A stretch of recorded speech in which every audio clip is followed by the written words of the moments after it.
ဆရာကျမနိုင်ငံရေးနဲ့ကင်းတယ်နိုင်ငံရေးနဲ့ကင်းရင်လူမဟုတ်ဘူးနိုင်ငံရေးနဲ့ကင်းတာတိရစ္ဆာန်ပဲရှိတယ်လူဆိုနိုင်ငံရေးနဲ့ကင်းလို့အများကိုသင်ပေးနေရတဲ့ဆရာမကိုယ်တိုင်ကဒီလိုလေးကျမနိုင်ငံရေးနဲ့ကင်းတယ်ဆိုမှတော့ဒီပညာကြီးကဘာသုံးစားလို့ရအောင်မလဲ9ပါးသီလ10ပါးသီလ9ပါးသီလ10ပါးသီလရင်းနေတဲ့ကိုတော်လေးနဲ့တွေ့ရင်ကျွန်တော်ရှောက်ရှင်ပြနည်းနည်းများတယ်ဗျာဘာဖြစ်လို့တော့တိုင်းပြည်အတွက်ကတပားလောက်ထိန်ကိုရပါတယ်ဗျာဘယ်ပါထိန်ရမှာတော့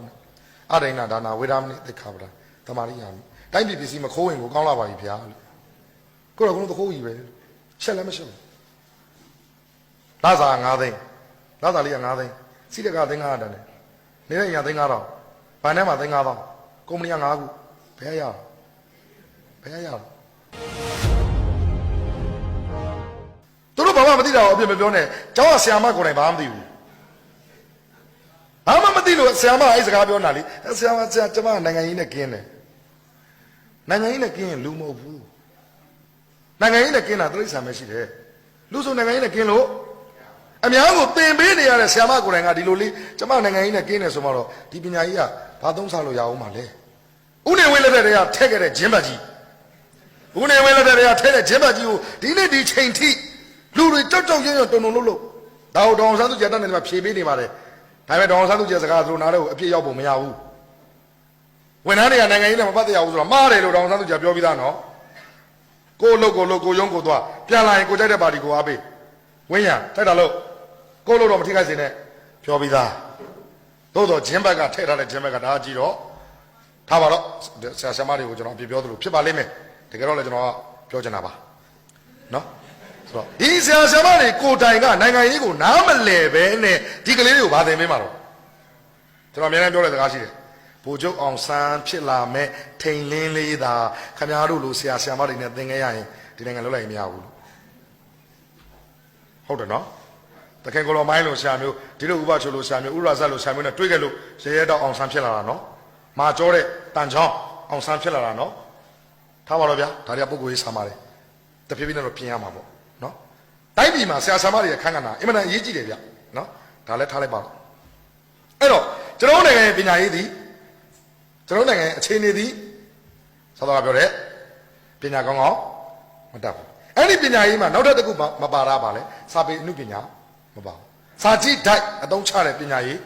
မပါဘူးစကားတစ်ခုနဲ့ကျွန်တော်ရှင်းအောင်ပြောပါမယ်စာကြည့်ဓာတ်ကိုဌာပနာခြင်းမရှိတဲ့ပညာရေးဟာပညာရေးမမီဘူးတန်ပြောမယ်စာကြည့်ဓာတ်မပါတဲ့ပညာရေးဟာပညာရေးမဟုတ်ဘူးခုကျွန်တော်စာကြည့်ဓာတ်မပါဘူးကလေးတွေဖတ်ဖို့နေနေတာသာသင်နေတဲ့ဆရာဆရာမမဖတ်ဘူးအဲ့လိုထုတ်ပြောတဲ့ဆရာဆရာမတွေကိုတွေ့ဘူးလေနော်ဆရာလည်းကျွန်တော်တို့စာပေဝါဒနာမပါဘူးစာပေဝါဒနာမပါဘဲနဲ့ဘာလို့ဆရာလုပ်နေသေးတော့ဒီပညာရေးကမွေးထုတ်လိုက်တဲ့လူတွေမကောင်းတာတိတ်တော့မထူးဆန်းဘူးလေမကောင်းတဲ့ဝင်းကျင်ကနေမွေးထုတ်လိုက်တဲ့အတိုင်းတာအဲ့တော့နိုင်ငံတကာပညာရေးကဘာလုပ်တယ်လဲဒါလေးတော့ထည့်ပြောမှရ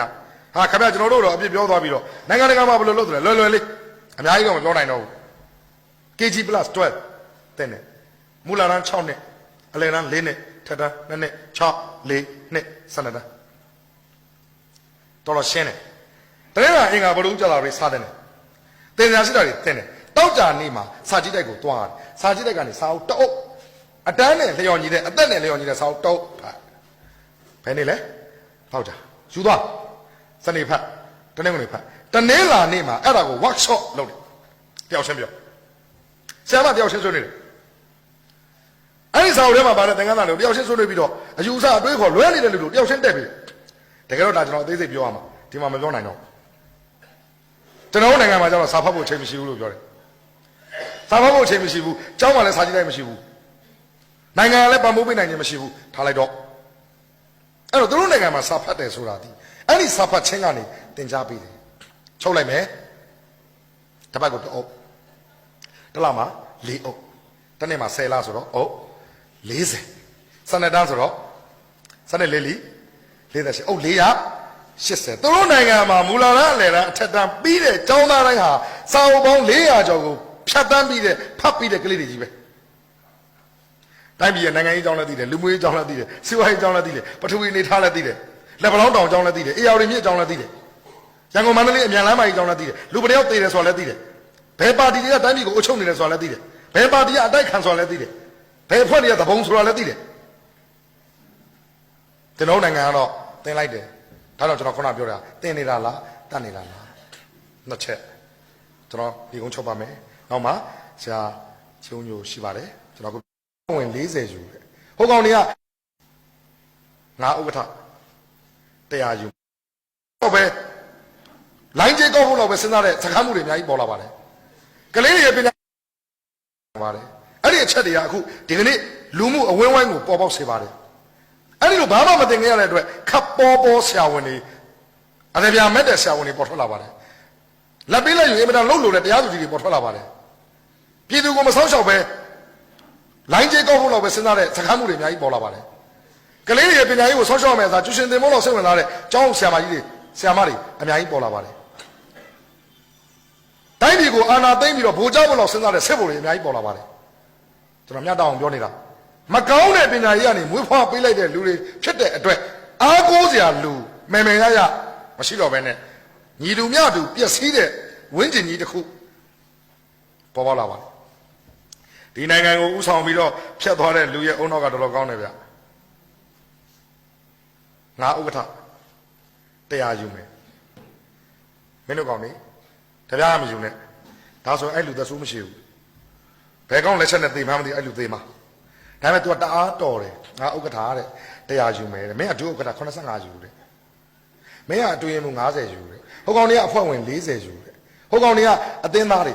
အစိတ်စီ20ယူတနိုင်ငံလုံးတခိုးတွေပြောင်းလုပ်လိုက်အဲ့တော့အကုန်လုံးကစိတ်တော်ပြီးခညာကြီးပြာလို့ထုံးမယ်လဲလို့ကော तू ပြုံပြုံကြီးငါလည်းတခိုးမင်းတို့လည်းတော့ခွဲတူတူပဲအေးစိပဲဒါတော့အဲ့ဒီလူကြီးကဒီနေ့ချိန်ကြီးညဲတယ်ကျွန်တော်ပြောတာရှင်းတယ်နော်သူတယောက်တည်းစားခဲ့ရင်အဲ့လူကဘယ်သူလက်ချက်နဲ့သေမှမသိသေမှာနော်တအားပတ်နဲ့တယ်သူကအကုန်လုံးခွဲပေးသွားတယ်အကုန်လုံးခွဲပေးသွားတဲ့ခါကျတော့အကုန်လုံးကတိုက်နဲ့ကားနဲ့ခြံနဲ့စိန်နဲ့ရွှေနဲ့ငွေနဲ့ဖြစ်သွားတော့ကတ်တွန်းဆရာမြေစာကကတ်တွန်းဆွဲတယ်လူနှစ်ယောက်ဒီဘက်မှာတိုးတိုးရန်နေဖြစ်နေကြတယောက်ကဒီဘက်မှာတိုက်ပုံကြီးနဲ့လူကြီးမင်းတို့ကောင်းနေကွာမင်းတို့ကောင်းနေဒီကိစ္စကိုငါဝင်ပါလို့ရှိရင်ငါပါတာနဲ့မင်းပါတော့မယ်မင်းပါရင်မင်းတပည့်ပါတော့မယ်မင်းတပည့်ပါရင်ငါတပည့်လည်းပါတော့မယ်ငါတပည့်ပါရင်ကတော့တာပဲကောင်းခြင်းရင်တော့ကောင်းဖို့ခက်တဲ့မြေကိုအခြေအနေကိုစိုးစိုးဝါးဝါဖန်တီးလိုက်ကြတယ်ဗမာနိုင်ငံအစေအဆုံးနိုင်ငံအဖြစ် least developed country လို့ခေါ်တဲ့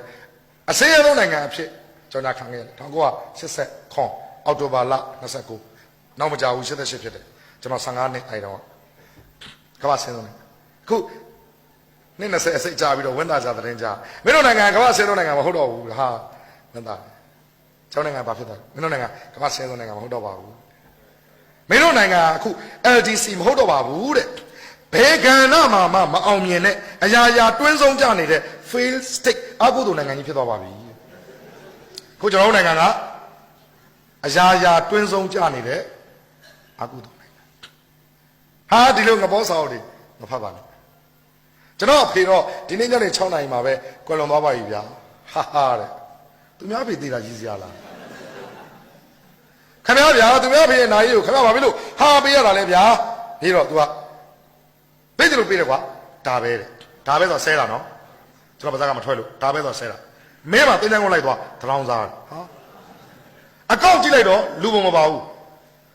အောက်တန်းကြတဲ့ဟာတွေဒါရင်းနေတာတင်ထားတာဖုန်းကြီးပုံချိုးတကုံပုံကိုရပုံလုတ်ပုံတတိယလည်းတစ်စက်မှမရှိဘူး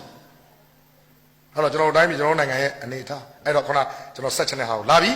ဘာသာတရားပေါ်မှာလည်းလေးလေးနက်နက်မရှိဘူးနားလည်းမလဲမြတ်စွာဘုရားရှင်ကတိတ်ဆိတ်နေလိုတာလားဒစ္စကိုနဲ့တွန်းညင်တာလားမြတ်စွာဘုရားဘယ်လိုဆံပယ်တော်မူချင်တာလဲတိတ်ဆိတ်ဆံပယ်တော်မူလိုတာလားဒစ္စကိုနဲ့တွန်းညင်တာလားကဲပဲနဲ့တွန်းညင်တာလား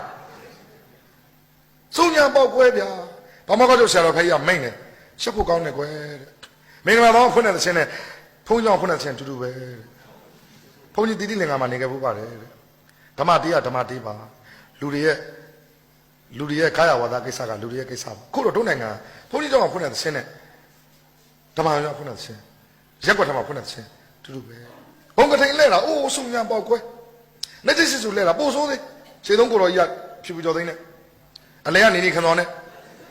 နောက်ဆုံးကဝမ်းစုခိုင်သိန်းနဲ့ချမ်းမြေမောင်ချုပ်လေးနဲ့မှမလဲရရင်ငါမကြွားဘူးလို့ဗျာဖះမိတ်မြန်ထားသလားမသိဘူးလှုပ်ဖို့9ပါးသီလား10ပါးသီလား9ပါးသီလား10ပါးသီလားရင်းနေတဲ့ကိုတော်လေးနဲ့တွေ့ရင်ကျွန်တော်ရှောက်ရှင်ပြနည်းနည်းများတယ်ဗျာဘာဖြစ်လို့တော့တိုင်းပြည်အတွက်ကတပားလောက်ထိန်ကိုရပါတယ်ဗျာဘယ်ပါထိန်ရမှာတော့အဒိဏဒါနာဝေဒမနိသိခါပဒသမာရိယာမိတိုင်းပြည်ပစ္စည်းမခိုးရင်ကိုကောင်းလာပါပြီဗျာကိုတော့ကတော့တခိုးကြီးပဲချက်လည်းမချက်ဘူးလာစာ9သိန်းလာစာလေးက9သိန်းစီးတကသိန်း900တန်းတယ်နေတဲ့ညာသိန်း9000ဘဏ်ထဲမှာသိန်း9000ကုမ္ပဏီက9ခုဘယ်ရအောင်ဘယ်ရအောင်မိမစိန်တွေကတစ်ဖက်ဖက်နဲ့ရှေ့ကောင်းမလဲမသိဘူးကြောက်ကောင်းမလဲမသိဘူးဘာဖြစ်လဲပဝင်းကျင်ကြီးတစ်ခုလုံးကပျက်စီးသွားတဲ့အတွက်တကယ်လို့သာပဝင်းကျင်ကကောင်းနေမယ်ဆိုရင်အဲ့ဒီမိမစိန်ကတစ်ဖက်ဖက်နဲ့လုံနေရင်ပဝင်းကျင်ကြည့်ရမယ်ဟာဟိုမှာလာပြီဟိုမှာတွေ့လားဟိုမှာလေတခိုးမကြီးလားတွေ့လားဟိုမှာယောက်ျားတခိုးကြီးလေဟာသူမိမမှာစိန်ကတွေ့လားအဲ့ဒီမျိုးလုံးတန်တွေကိုမခံနိုင်တာနဲ့အဲ့ဒီမိမစိန်တွေကမပိုင်ရဘူးခိုးတော့ခိုးထားတယ်ဒါပေမဲ့တိမ်ငယ်လေးတင်းငယ်လေးဟိုနားမှာလည်းလူတော်မတို့ဒီနားမှာလည်းလူတော်မတို့ဟာဒီမှာဆာညီမင်းတို့ကြောက်လာပါပြီဆိုဆာညီမင်းတို့ဆွတ်တဲ့အဆုပ်လေးနဲ့တော့ဘုံအင်ကြီးနော်နော်လေးနဲ့ဟာဆာညီမင်းတို့ကြိုးတဲ့လူတွေအများကြီးပဲဘာဖြစ်လို့လဲဆာညီမင်းတို့ဆာကြီးစရာချမ်းတော့မချမ်းတော့ဘူးဒါပေမဲ့ခုသိခါရှိတယ်ကွာအဲ့ဒီချိန်မှာစိန်နကနဲ့လူကဝစ်နေရမှာကိုတော့တိုင်းပြည်ကစိန်နကကမော့ဆွတ်တဲ့အဆုပ်လေးနဲ့ကောင်ဝစ်နေရမခိုးတဲ့ကောင်ဝစ်နေရခိုးတဲ့ကောင်ထောင်းကျွန်တော်ပြောလဲတိုင်းပြည်ပြက်နေတယ်ဆိုတာမြင်ပြီလားဘာသာတရားပေါ်မှာလဲကျွန်တော်တို့လေးနက်မှုမရှိပါဘူးဟုတ်ပြီကျွန်တော်ညီကုန်းချုပ်ပါမယ်